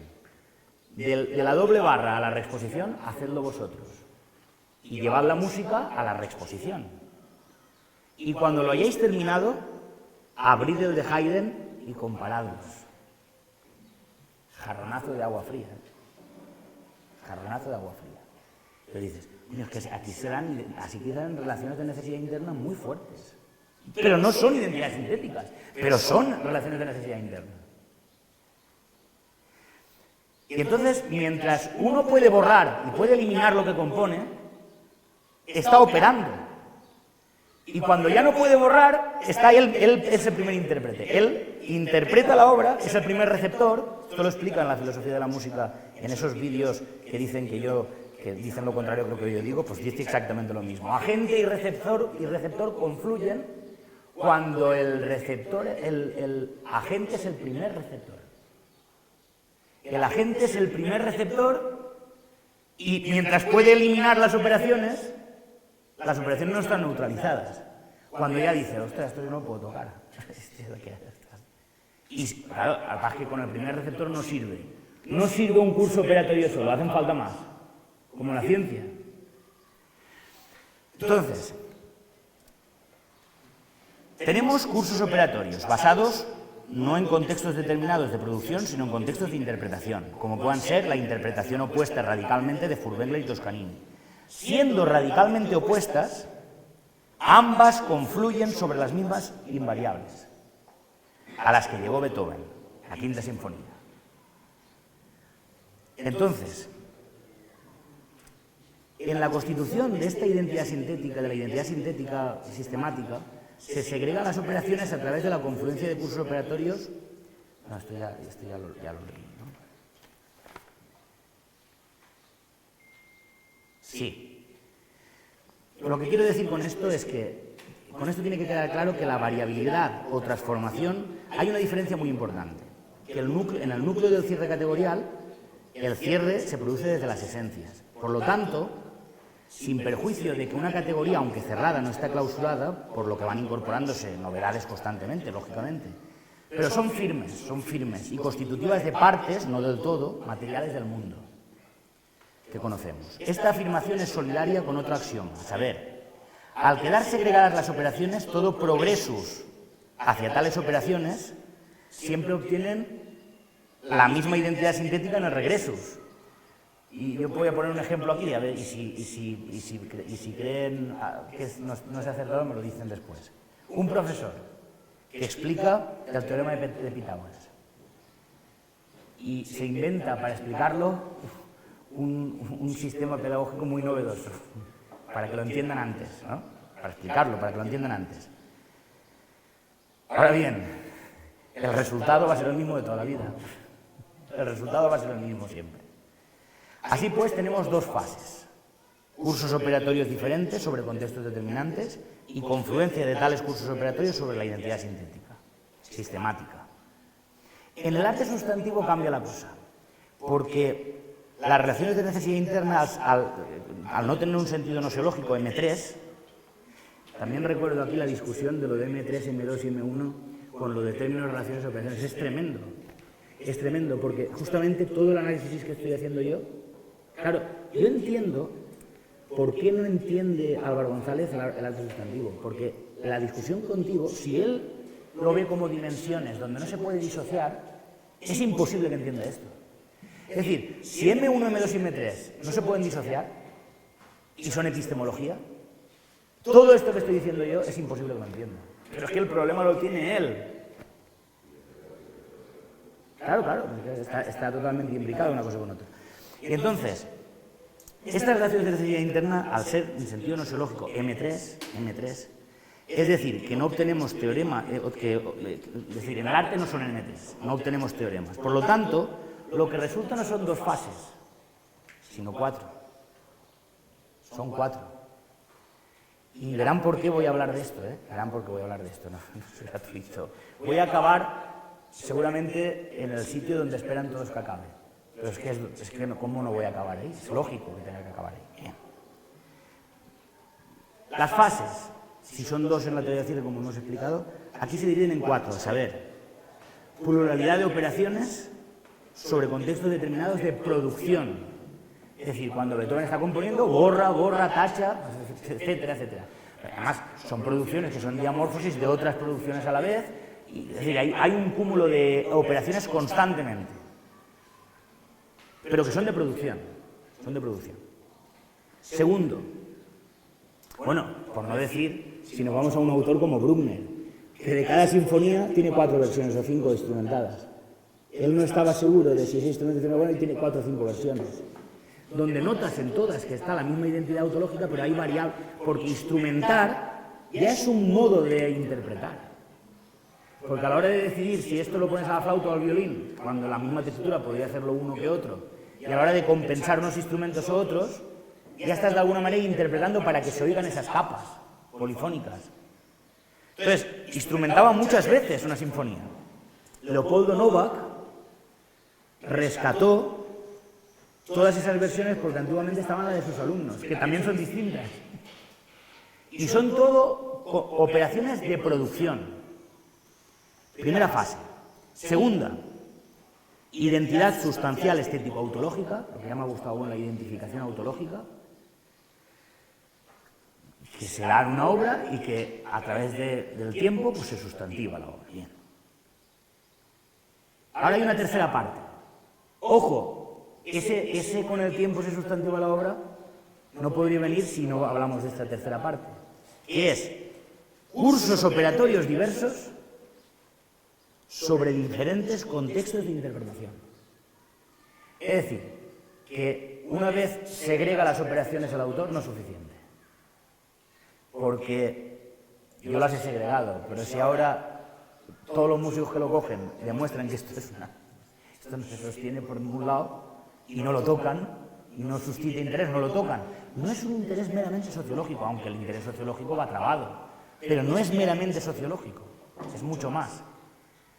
Pero entonces, si no suscita ningún interés de ningún músico, pues, ejemplo que voy a poner, ese interés puede venir muy tarde.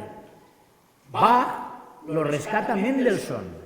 La Pasión según San Mateo servía para enrollar pescado, de papel para enrollar pescado. Y el padre de Mendelssohn lo vio y entonces eran ricos. Era nieto de un filósofo, Moses Mendelssohn. Y entonces eran gente muy adinerada. Total, que le dijo, oye, ahí hay unas partes, lo cogió, lo ordenó, y con su maestro, que era profesor de contrapunto suyo, era el maestro de capilla de la iglesia Santo Tomás de Leipzig, cargo que tuvo Bach a su vez, dijo, ostras, esto es de un antecesor, esto es de Juan Sebastián Bach, que solo tenía un interés pedagógico, solamente para aprender a tocar. No se tocaba música suya en un sentido sustantivo, sino como estudios. Entonces, estrenaron eso, y más adelante se hizo la Sociedad Bach con Brahms y Schumann. ¿Qué hubiéramos hecho sin eso? Pero claro, si Brahms y Schumann hubieran dicho esto no tiene músicos de primera. Esa es la diferencia en hoy. Hoy la musicología es científica. Y entonces resulta que son grandes filólogos de las partituras, saben mucho de notación, pero rescatan una obra de una catedral y no saben cómo suena. Entonces la rescatan por un mero valor sociológico y después dices, pues esto es una M, no de materia ontológico general.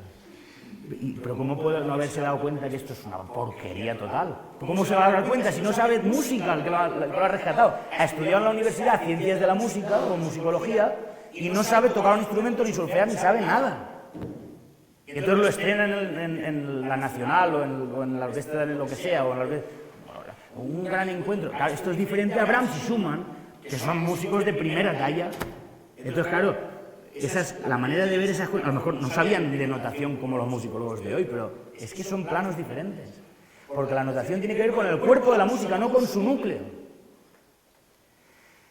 Entonces, esta tercera fase, sin este tercer momento, no puede haber arte sustantivo, es imposible. Y el cuarto es el interesante. Confluencia de las operaciones interpretativas, confluencia sobre la misma identidad sustancial estético-autológica enmarcada en el cierre fenoménico, no esencial por tanto, de la obra de referencia. Tiene que confluir sobre esa invariable. Entonces ya no tenemos dos, tenemos cuatro. Y no tenemos esencias, tenemos fenómenos. Y los fenómenos tienen un grado de contingencia increíble desde un punto de vista nociológico.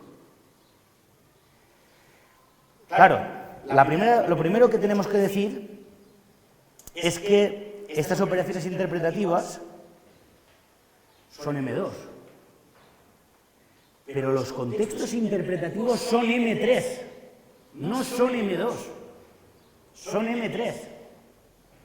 Y esto es muy importante, porque si uno tiene en la cabeza la idea de interpretación de la hermenéutica clásica, es lo mismo que cuando hablamos de alegoría y se tiene en la cabeza no la teoría de la alegoría de Gustavo Bueno, sino la teoría de la alegoría de los retóricos clásicos, que no es lo mismo. Hay que saber que cuando dicen interpretación, claro, entonces es M2, obviamente, igual que la producción, es M2.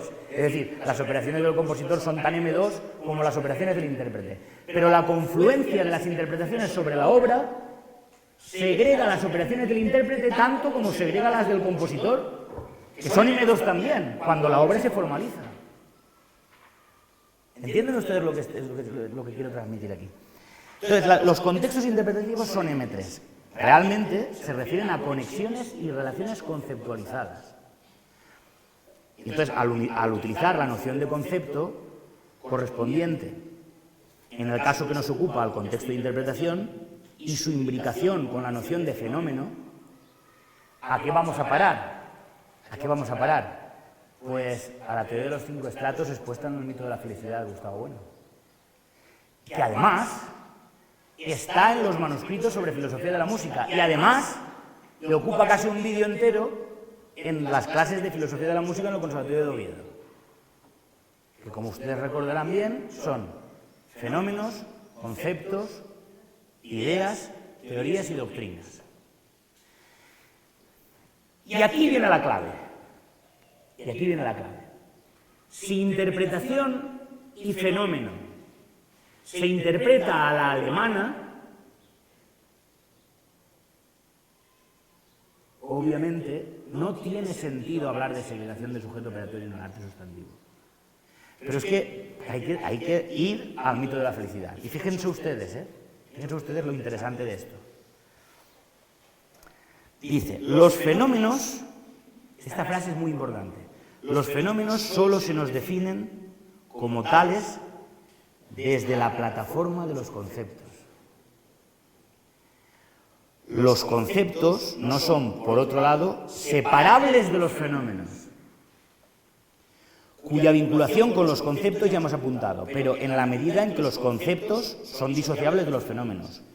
Los contenidos del estrato 2, conceptos, los consideramos tan básicos, como los que se engloban en el estrato 1. Y esto por la sencilla razón de que no reconocemos fenómenos sin conceptos. Amigo, cierre fenoménico. Esto es M2, pero es que resulta que no reconocemos fenómenos sin conceptos. Esto parece evidente, pero esta es la base de toda la polémica. La base de toda la polémica. Es esta la base de toda la polémica. ¿Por qué? Porque la base de toda la polémica es la negación de que en el arte sustantivo se segrega el sujeto operatorio. ¿Y la explicación cuál es? Que si son fenómenos y son contingentes, requieren de operaciones y por lo tanto no. Pero es que te has quedado encerrado en el aspecto nosiológico, por Dios. Y el aspecto nosiológico es inseparable del aspecto ontológico, pero es disociable. Y además, como veremos, precisa esto de una serie de trabajos con la analogía de atribución que hace, pero por otro lado, tampoco se puede entender sin la teoría del cierre categorial, que es lo que a veces se me ha pretendido acusar a mí como si fuera un enemigo de la teoría del cierre categorial, que es una obra que leo todos los días. En fin. Bueno, entonces, el fenómeno de un rostro o semblante feliz no puede ser definido o recortado al margen del concepto de rostro o semblante feliz. Concepto que implica la relación de semejanza del fenómeno con otros rostros. Ejemplo. Esto se puede poner ejemplo en música, pero de una manera total. Cuando tú dices modulación por enarmonía del compás 20 al compás 30, esa modulación por enarmonía tú la oyes. Es un fenómeno que oyes. Pero el concepto de modulación por enarmonía es un concepto. Y ese concepto está por semejanza en otras morfologías también. De hecho, lo primero que yo le digo, lo primero que yo hago a un alumno de dirección cuando dice, quiero entrar a estudiar contigo de dirección, es hacerle un ejercicio de modulaciones. Porque si él no sabe modular, ¿cómo va a leer una modulación?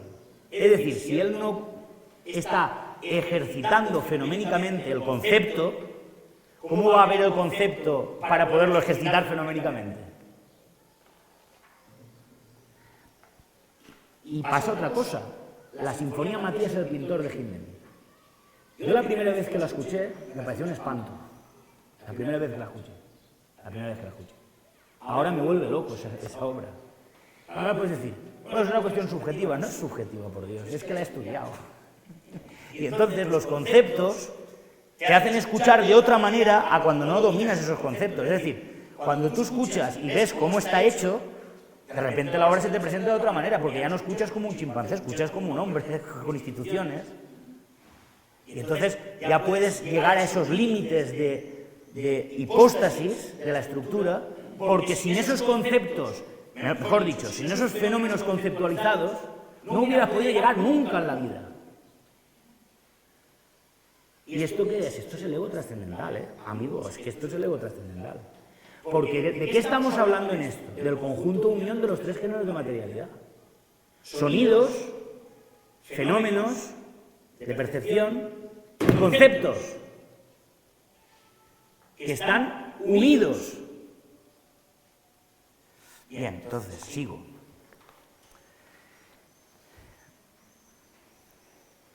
Una de las características es, pues eso, hacer una crítica a la idea de fenómeno de la fenomenología de Husserl. La idea del fenómeno de la fenomenología de Husserl justamente es la que cree que hay fenómenos puros. Claro, para negar que hay fenómenos puros y que los fenómenos son contingentes y se dan dados por hechos, no puedes llegar a la conclusión de que los fenómenos son arbitrarios. Es que es tremendo, Es que volvemos otra vez a un extremo o a otro extremo. Por Dios, hay que analizar con un poco de finura. Entonces, Gustavo Bueno rebate esta idea de fenómeno, dado en una conciencia pura.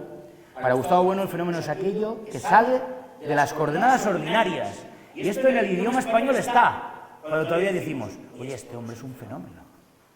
Cuando decimos, este hombre es un fenómeno, quiere decir pues, que sale de las cualidades ordinarias. Y entonces ya estás conceptualizándolo desde otras cualidades. En el momento de su constatación se conceptúa, porque es que si no, no puedes hablar de nada, no hay nada. Tienes que conceptuarlo en el momento que aparece. Luego no existen fenómenos puros, sino fenómenos conceptualizados. Bien. Estos conceptos, y también ideas, que totalizan la obra de arte, se despliegan en tres planos: el plano autogórico, el plano alegórico y el plano literal. Claro, ¿por qué no puedo hablar yo de los planos antes de haber contado todo lo que he contado? Porque los planos tienen que ver con la interpretación, también con la producción, pero en un sentido de trabazón, de complejidad. Y aquí vamos a utilizar la idea de identidad, de unidad compleja. ¿Por qué? Porque resulta que hay relaciones y conexiones en el plano autogórico, hay relaciones y conexiones en el plano literal, y hay relaciones y conexiones en el plano alegórico. Yo esto me encantaría poderlo explicar, pero eso sí que ya les puedo asegurar que ya no hablaría nadie más en este curso, porque ya haría falta que les pasara a ustedes una partitura, que supieran leer una partitura y empezar a trabajar. No puede ser de otra manera. Y digo una partitura porque en una obra literaria tendría que llamar asistencia. Algo podría hacer, pero poco. Porque esto es así. Es decir, los componentes que se explicaron, que dice Álvaro González, y Luis Carlos también lo dice, son contradictorios entre sí, valen para todo. Hombre, claro, si el primer componente que expuso Marí, el primero, te lo saltas, todos los demás valen para todo. ¿Cuál es el primero? La inmanencia categorial artística. Si tú no te mueves en música, en acordes, contrapuntos de cuarta especie, puedes distinguir una sonata de una fuga, puedes ver un divertimento de un episodio modulante, o puedes ver un fraseo que llega a una dominante, resuelve una dominante y vuelve a una tónica, etc. Si no operas con eso, todos los demás sirven para todo. Pero por eso está el primero. Claro, ellos van directo al sexto. ¿Cuál es el sexto? De la materia ontológico general. Entonces, como ellos piensan que la materia ontológica general está fuera del mundo, es lo que dicen, lo han dicho así, Claro, vas directamente al sexto y ya está el silogismo hecho. La obra de arte sustantivo está en la materia ontológico general. La materia ontológico general está fuera del mundo. ¿Quién dice eso? Vicente Chullá. Conclusión, Vicente Chullá es un metafísico. Claro, eso es muy sencillo, ya está, sencillo. Pero es que resulta que esa operación es falsa. Ese es el problema. Entonces, vamos a ver, estos tres planos, hay que hablar un poco de ellos, un poco porque yo quiero que me hagan alguna pregunta, en el caso, a ver si la puedo responder.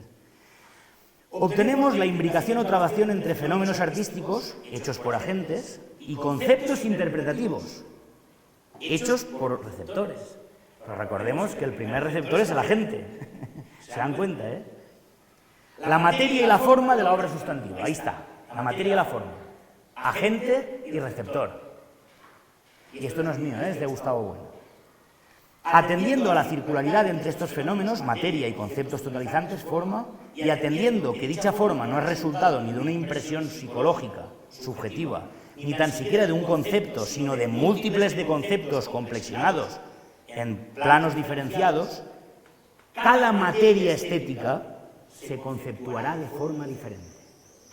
Se ha dicho, es que cuando habláis de arte sustantivo, metéis todas las artes armónicamente en el mismo saco.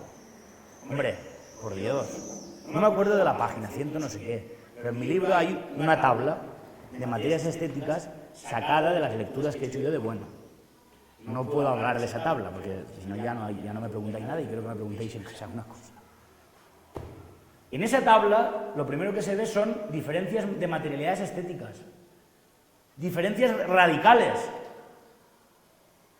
Ahora bien, la misma diferencia que hay entre los términos de la geometría y de los de la termodinámica, y eso te impide hablar de ciencia. Ya nos hemos cargado la simple. Nada está relacionado con nada. Hombre, no, tampoco es eso. No todo está relacionado con todo, pero tampoco nada está relacionado con nada. Hay una simple. ¿Dónde está la simple?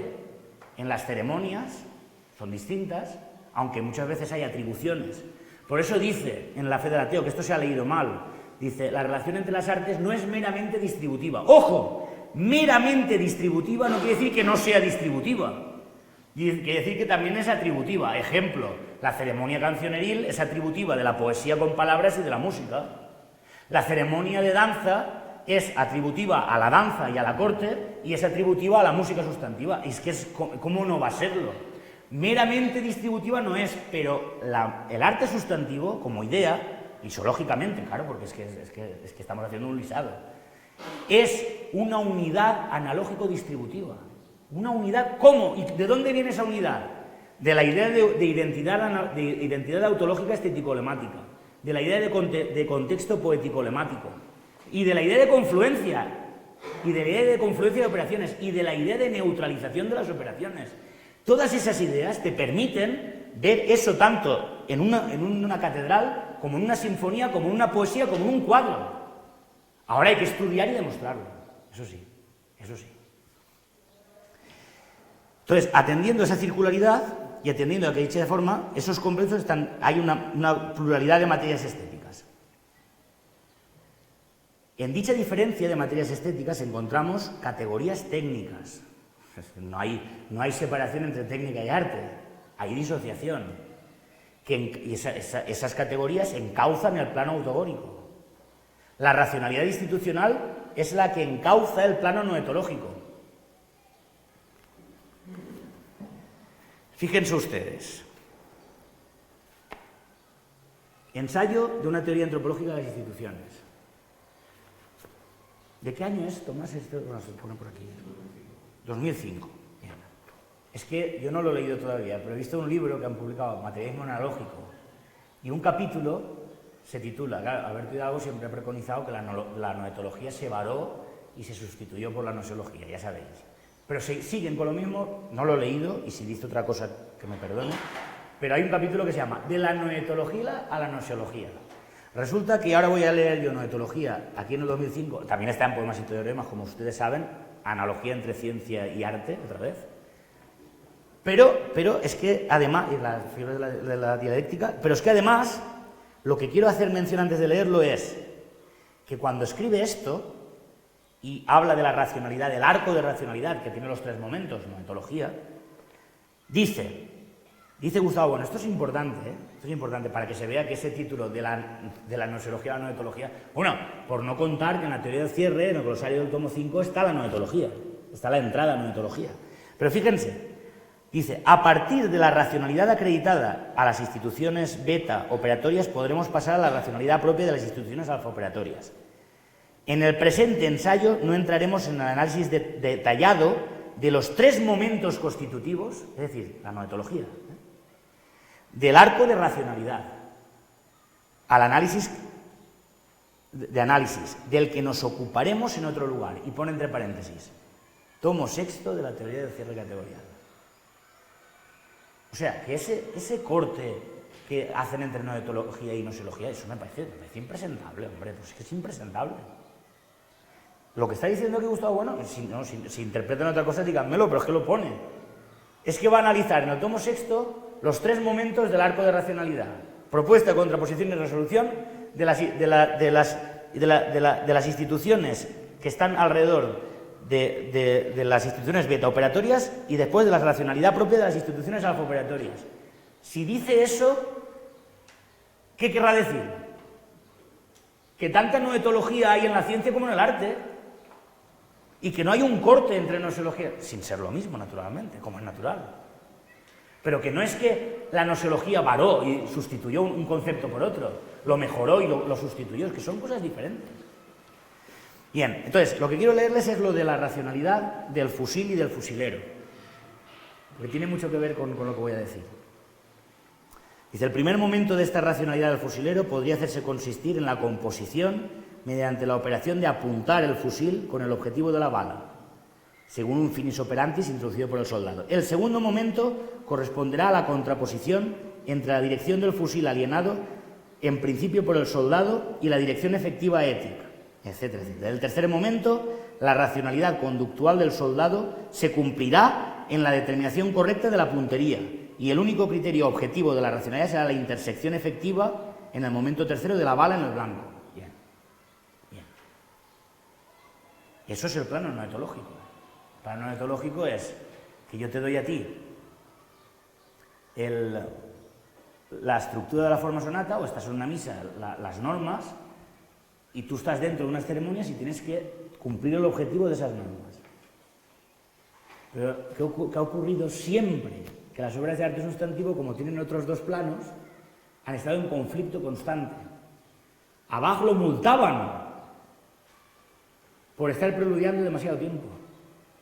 ¿Qué quiere decir? Que no cumplía el objetivo. Si el objetivo de la propuesta, contraposición y resolución tenía que encuadrarse en un objetivo que tenía que ver con la ceremonia litúrgica, y él, la modulación, le pedía más, y seguía contraponiendo, y nosotros, ostras, esto no acaba. Esto no puede ser, esto es insoportable, multa.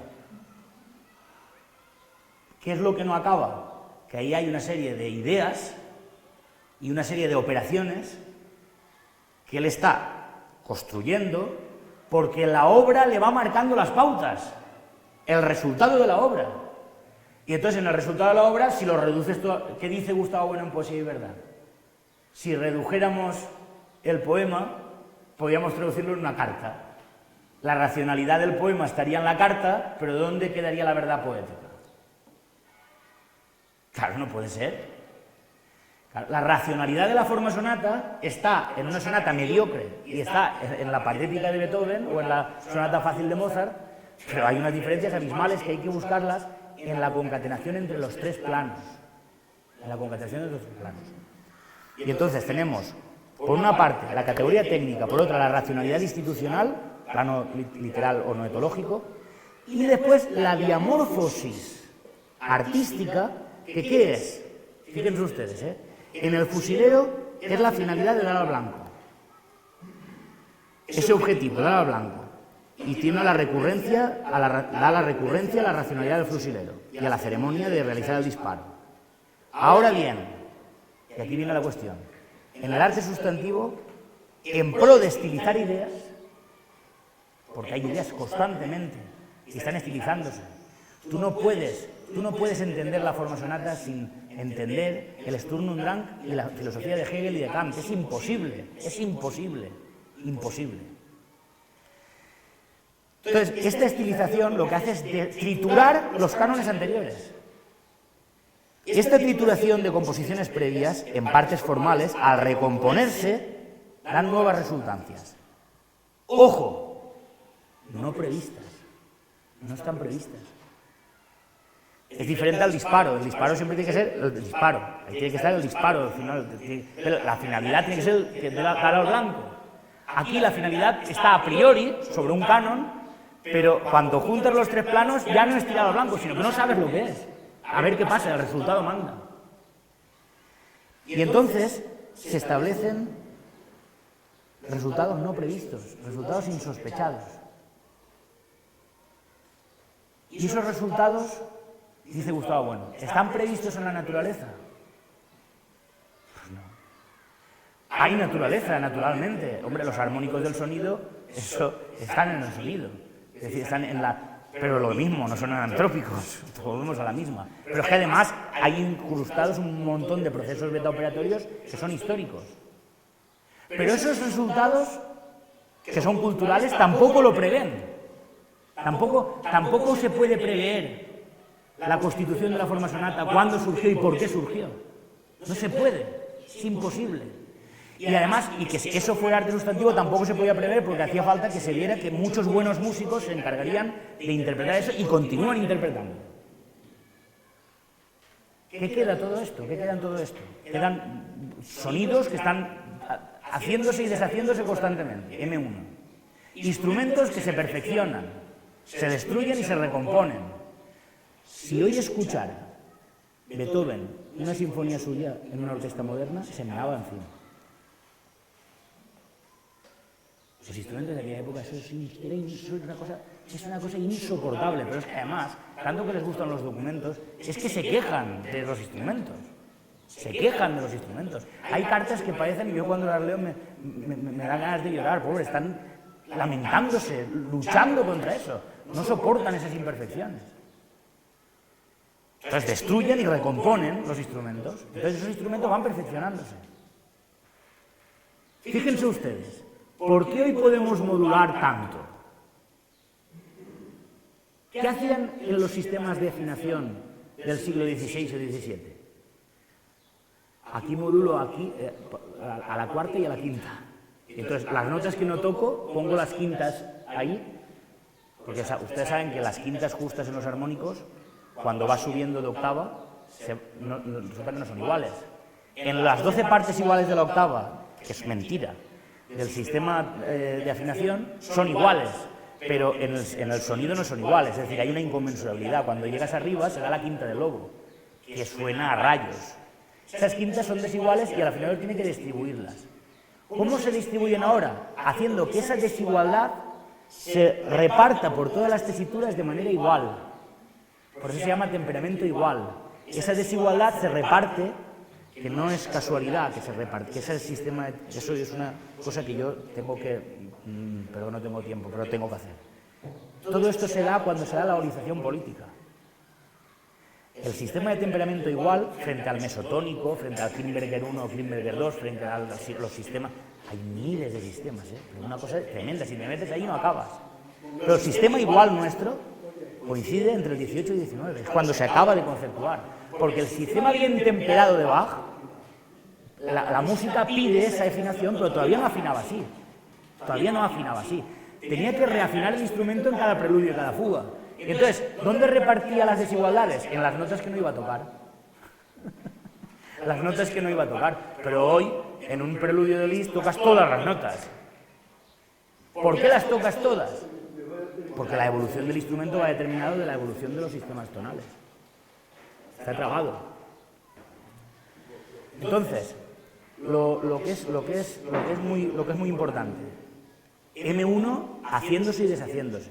M2, contextos interpretativos que tienen que confluir sobre las mismas identidades, haciéndose y deshaciéndose. Porque, como ustedes comprenderán, la fenomenología de Chelibidache o los historicismos de hoy en día o otro tipo de cosas no estaban en la cabeza de Beethoven cuando compuso su sinfonía. Eso se va haciendo y deshaciendo. Y las percepciones, yo hoy toco una sinfonía aquí, mañana toco la misma sinfonía y salen desigualdades por todos los lados. Porque las frases llegas cada vez de un momento diferente y sobre lo que suena tienes que ir operando. Discos, grabaciones, comparativas, discontinuidades, inconmensurables.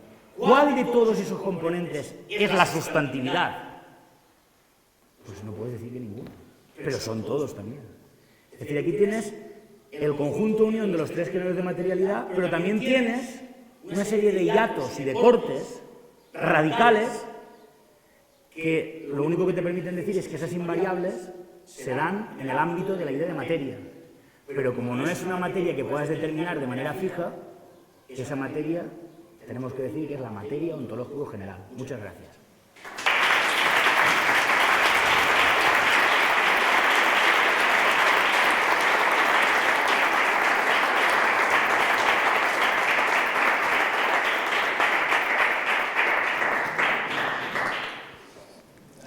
Ahí solo 5 minutos. Perdón. Por si alguien quiere decir algo, porque a las 11 necesariamente se corta. Aprovecho también para decir, a las 11 yo me pondré ahí fuera y los 10 o 12 primeros que me sigan hacemos una primera visita turística. A la 1:30 haremos otra segunda. Entonces, ¿alguien quiere decir algo?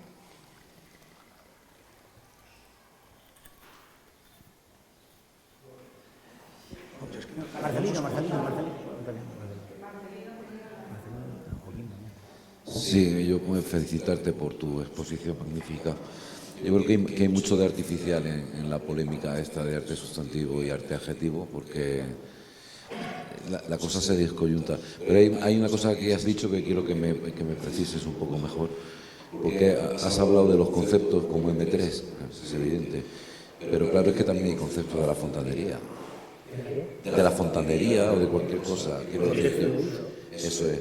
Entonces, esa argumentación sobre que, bueno, también está M3 y no sirve porque M3, M2 y M1 están en todo. Esa es la cuestión, es la propia estructura del mundo, ¿verdad? Y otra cuestión, hay una distinción que creo que tú has dejado bien clara y que está un poco confusa. Desde luego en Álvaro González leí su artículo sobre arte sustantivo y ahí tiene un lío tremendo en la cabeza, que es la distinción entre la teoría musical y la propia música, porque claro, la música siempre es fenoménica porque siempre es un fenómeno, ¿no? Pero la teoría musical ya se da a otra escala completamente diferente. Entonces, la partitura no suena, ese es el asunto, la partitura no suena. ¿Hasta qué punto a la teoría musical se le puede considerar como parte ontológicamente vinculada a la música y no solamente vinculada desde el punto de vista, pues, digamos, metodológico? Hoy, que los conceptos de los que he hablado están en el contexto poético-lemático. ¿Qué quiere decir esto? Que el cierre fenoménico se tiene que oír. Entonces el concepto es un fenómeno conceptualizado. Es decir, que no es un concepto abstracto, es un fenómeno conceptualizado. Y ese fenómeno se engarza en un cierre fenoménico que es poético. Y entonces ya es distinto a la fontanería, teniendo en común naturalmente que se mete, claro, como es natural. Sí, buenos días. Nada, pues enhorabuena por la conferencia que nos has impartido y yo quiero intervenir simplemente para notar una cuestión, diríamos, cronológica.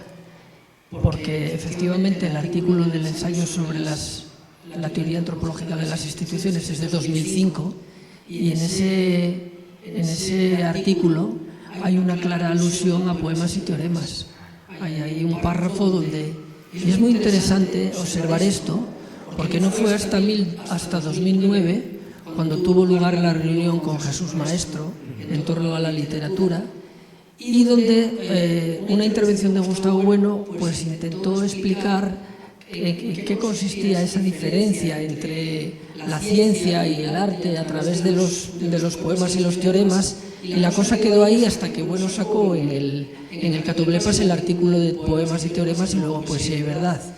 Y entonces es interesante porque desde poemas y teoremas y todo el desarrollo de la noetología volvemos hasta la teoría de las instituciones, y entonces se ve claramente en el artículo de la teoría de las instituciones cómo Gustavo Bueno lo estaba teniendo presente sin desarrollarlo, y no es algo que se haya sacado de unos antiguos escritos de los años 50, como se ha dicho muchas veces, como si de repente Gustavo Bueno hubiera sacado esos artículos y los hubiese pues puesto y hubiese hecho una puesta al día, no. Es decir, de alguna manera, en el ensayo de la teoría de las instituciones, Gustavo Bueno tenía que haber estado contando con ese artículo y con la potencia que desarrolla después en poemas y teoremas. No sé y eso ocurre muchas otras veces. Y luego, como en ese mismo artículo de la teoría de las instituciones, Gustavo Bueno pues pone al día, claro, la teoría noetológica, el esquema de la noetología a propósito de la racionalidad, ¿no? Es decir, que esas dos fechas, 2005-2009, nos confirman cómo, de alguna manera, el artículo del Catoblepas de teoremas y poemas, pues es un artículo que no es que fuese una institución fría, por decirlo en sus propios términos, sino que de alguna manera y a acaso soterradamente, estaba siendo una institución caliente, entiéndaseme lo que quiero decir, en su propia producción filosófica, nada más que eso.